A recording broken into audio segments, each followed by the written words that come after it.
you being at school, then no one is gonna come pick you up. Maybe you have a family here, they're gonna help you, things like that. The first day of school, I'm gonna talk about it right now, right here, so that you get it right. Okay, hello guys, hello out there. I'm so glad that I was able to be back. I'm so glad for this video. I'm sure it's gonna help you, or it's gonna help your cousin or someone who's planning to come here in Canada. So I did the last video I talked about how to apply here in Canada. You should go and watch that video before you know about this, because it's the process. So I'm just gonna do a few minutes, 15 or 20 minutes, just to make sure you understand, you get it right, and then you go ahead and you start your journey. So this video is gonna talk about on how to basically the arrival as an international student. So I will start about so once you get a visa, you apply the visa that you applied here. As I said, go and watch the first video first. I'm talking about how to apply here, and then you can come and watch this video, because it's actually it continues, so that you don't get it wrong, right? So okay, you arrive here, you're already at the airport. Some schools, they actually come for their students. They bring they can send you I would say like a bus, or basically the driver who's gonna help you to go to school. But only those students who's gonna be able to be picked up from school are those students who actually gonna leave at school. So there's a residence from school, whereby students, they don't wanna leave outside of school, they wanna be closer, they wanna be inside of school. So that's okay, you can actually do that.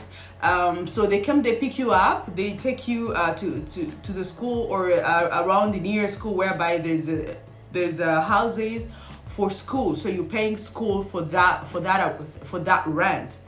Two, there's other students who prefer to rent outside of school, which is fine. But the difference is, if you actually rent from school, it's a little bit higher than students who can actually pay rent or have a house, or I would say apartment, from outside of school. So if you actually living in school or outside of school, or the residence of school, it's a little bit higher than you getting an apartment from outside of school. So you choose which one you prefer, and then you can go ahead with that. So as I said, the driver comes pick you up. If you're going at school or the residence of school, you live there, they show you everything, and then you stay there. Or as I said, the same thing, if basically you didn't apply for you being at school, then no one is gonna come pick you up. Maybe you have a family here, they're gonna help you, things like that. The first day of school, there's the people who are there to guide you. You're gonna have many emails like talks about what to do, or if you have a question, who to ask. You're gonna have I believe the first week, basically it talks about, especially people like the first year, or someone comes from outside. The first week it always talks about how to know where you are, or who to ask, where to ask information, and how to do things. So where to eat, where to go to sleep, where to go to ask information, where to pass. Like, you're gonna have all those guidance within the first week, so that you can actually catch up, and then you know what to do. So it's always good if you get a visa as an international student, make sure you come the first week, because in the first week they actually talk about a lot of things. Yeah, so when you do that, when you start learning about the first week, how things works here and there, it actually helps you to build the relationship between you and school. So it's always good to come the first week, so that you actually learn about things, how you do things, especially for new school, because there's a lot of things you don't know. Especially when you come in winter, it's another story that I will talk about another video. If you're an international student, you come here to study in winter, guys, it's crazy. I'm gonna do that video, I promise. So I'm just gonna talk about in general, in winter, in summer, of course, some student who comes here when it's not, like September, when it's still, when it's still chilling. So it's good to come in Canada to start at school when it's not snowing, when it's not -40 or -20. So got that right. So I'm gonna do another video, as I said, to talk about that, because it's really challenging. But if you come here You go on the first week, you learn things. It helps you to build relationship with school. Not only the relationship with school, but it's gonna help you to build a relationship, the relationship between you and the fellow student. So make sure you know where your classes are. If you have 4 classes or 5 classes, make sure you know each class what time, how long it's gonna take for me to be from this place to another class. Especially when you have classes whereby they follow each other, like very quick, like one class to another. You gotta make sure you know and what time and to be there on time, because some teachers, they don't like student to be late. So make sure you be there on time, especially your first 1 week or the first 1 week or 2 weeks, so that you put all those information together and then you start building your life, or you start building your career with school. So I know it's challenging because you don't know things, you don't know who to talk to, but you gotta make sure you put yourself together and then ask questions. That's very important, because I remember when I started, I didn't actually know I didn't know who to ask. I know I had a paper whereby it tells me, oh, if you pass here, you're gonna do this, you're gonna go to this location. You need to know the names. It's very important as an international student. You need to know the names, where to pass, and even if you know the names, the location, you may because it's your first time, you may get lost. So ask students who are passing by so that you tell them the name. They're gonna help you. Yeah, don't be scared to ask questions, because asking is the key of knowing what you're trying to do, or it's the key of actually getting to your success. Especially you have your GPS, or I would say you have the paper. That's they always give a map. Like you can actually print a map whereby it tells you the names, because school is actually bigger. Like especially where I go to school is the biggest, otherwise it's really big. Like you can actually get lost. Some classes, I remember from my second year, I had some classes from one place where I was going to school, where I was taking my classes. It was like to another class. It was like 40 minutes. Sorry. So you need to make sure you know, and how long does it take you to go there. So about location, knowing your school, or how to ask questions, who to ask, what time it's gonna take you to go to another class, that's over. Okay, so you gotta make sure you put all the information together. Don't be scared, you'll be fine.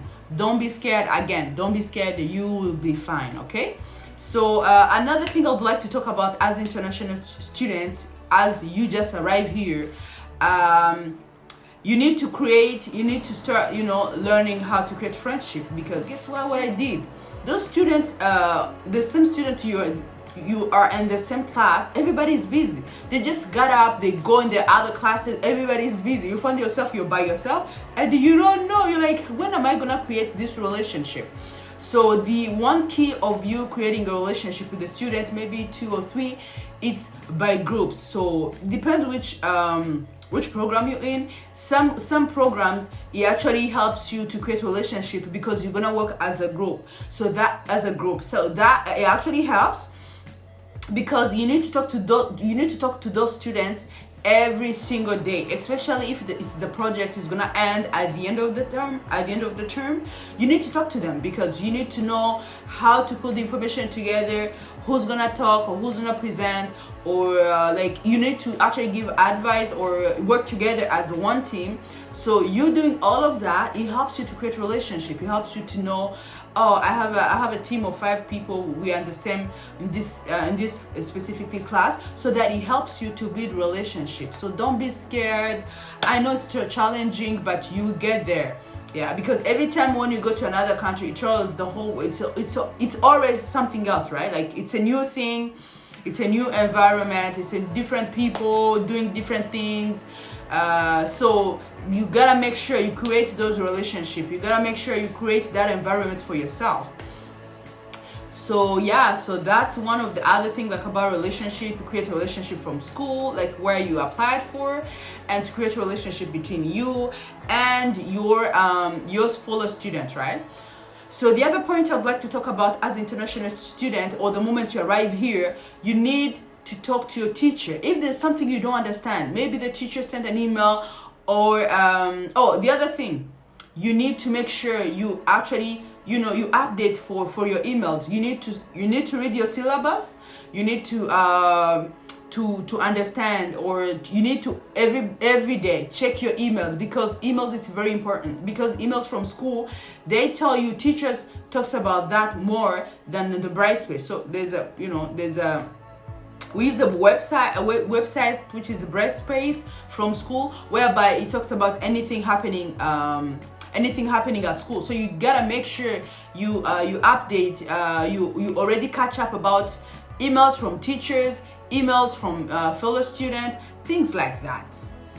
Emails and the Brightspace, it helps you to know if there's something the teacher announced, you'll be able to understand, or you'll be able to know what to do. So you gotta make sure you ask your teacher if there's something you don't understand, or make sure you don't miss your assignment. Make sure you check your syllabus. Make sure you know the next class. And other thing that I've learned while I was when I started studying, I learned something to study before you go to class, because this is how it is. So the teacher comes in the class, and then they talk about specifically topic. Sometimes you don't understand. There's a student who actually learn after the teacher already explained, and then they go back in, they read the information. For me, I prefer to study before I go to class, so that what the teacher is gonna tell me, I'll be already have some information. It's gonna help me to build my knowledge for what the teacher is gonna ask me. And for me, it always easier, because I found myself asking questions when the teacher is actually teaching, because now I know what I'm talking about. Now I know I've learned something by myself before I go to class. So as I said, some students, they prefer to study after class, or learning things the teacher that has already said after they've already learned, or other students, they prefer to learn before they go to class. For me, it's easier. So you gotta know which one is better for you, and then you work for it. If you study in advance, it's always good, because when it comes to the exams here, it's like in 1 week you finish all the exams. You find yourself, you have exam today, maybe you have another exam afternoon, maybe you have another exam tomorrow, another afternoon tomorrow. So you find yourself in 1 week you have 5 exams. You have to make sure you actually learn or study in advance, because it's gonna help you when it comes to the exams part, or when it comes to the period of the exams. You're not gonna study too much. But if you didn't study while going with the teachers, while going with the materials or things the teachers are teaching you, you're gonna find yourself at the end of the day, when it comes to the period of the exams, you have a lot of things to do. So make sure you learn in advance. Make sure you study in advance. It's actually hard. It's actually easier and better to learn in advance before the exams and midterms comes in. Because if you start doing because sometimes assignments and the exams, there's a lot during when the period or the term is over. So you make sure when the teacher is teaching you, if you want to study in advance or you want to study after the class, choose which one is better for you. And then if you're gonna study after the class, make sure you actually plan on how you're gonna study the same material or the class the teacher had already taught after that day or in the same day, so that tomorrow you're gonna study something else. Because you need to go with the same day. We need to go day by day. You don't wanna put everything at the end and then you study at the end, because it's gonna really be hard on you. So make sure you study in advance. Make sure you study during, basically the way the class is going, you study. If you study before, it's okay. If you study later the class, it's still okay. As long as you do it, you keep doing slowly by slowly, you're reducing your work, and then at the end of the day or at the end of the term, when it comes to the exam, you find yourself you're just passing about your notes. You don't need to spend. If you used to study at least 6 hours per day, maybe at the end of the term you learning one course, it's not gonna take you 4 hours or 6. Maybe it's gonna take you 3 hours because you've learned from the beginning. So it's always better. Make sure you learn in advance. Make sure you learn during the semester, so that it helps you. You don't have to go. Then you don't have to keep. You don't have to give too much work to yourself. So that also was another point, which was my last point. Thank you so much for watching my videos. I'm so glad. I'm so happy Thank you for coming today. Please subscribe if you didn't do so.